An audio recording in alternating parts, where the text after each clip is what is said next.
আল্লাহ পাক বলেছেন চিরকাল ইহুদিরা অভিশপ্ত, তাদের কোন আবাসস্থল হবে না, সারা জীবন ঘুরে বেড়াবে।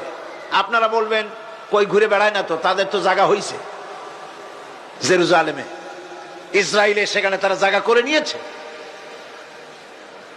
তাহলে এটা কেমন হলো? এটা এইভাবে হচ্ছে, ওখানে তাদেরকে প্রতিষ্ঠিত করেছে আমেরিকা, ঠিক কিনা? আল্লাহ পাক কোরআন শরীফের মধ্যে বলেছেন, যদিও মানুষের সাহায্যে কোন জায়গায় তাদেরকে আল্লাহর ইচ্ছায় অথবা মানুষের সাহায্যে কোথাও যদি জায়গা হয়, অপমানের জীবন যাপন করতে হবে সারাটা জীবন, কিয়ামত পর্যন্ত দুঃখে দুঃখে মরতে হবে, দেশে দেশে ঘুরে বেড়াতে হবে ভিক্ষুকের মতো। সে অবস্থাই হয়েছে। আমেরিকা ওদের উপর থেকে হাত উঠায় নিক, মধ্যপ্রাচ্যের আজকের ২০ ফোড়া ইসরায়েল, আমেরিকা যদি তাদের রুবুবিয়াতে প্রতিপালনের হাতটা উঠায় নেয়, তাহলে আরব দেশে যত লোক আছে যুদ্ধ করা লাগবে না, এক পাশে গিয়ে পেশাব করলে ভাইসে লোহিত সাগরে চলে যাবে।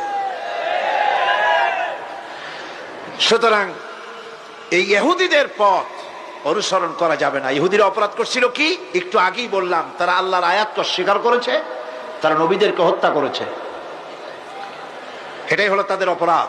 তারা শরীয়তের ব্যাপারে বাড়াবাড়ি করেছে। আল্লাহ রাব্বুল আলামিন বলেন, শোনো কারণ কি?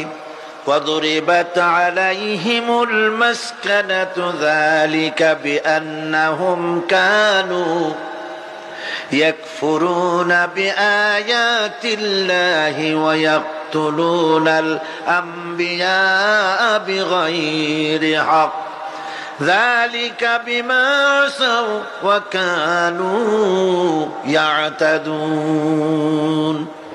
তাদের উপর দারিদ্র এবং অসহায়তার অভিশাপ বর্ষিত হয়েছে।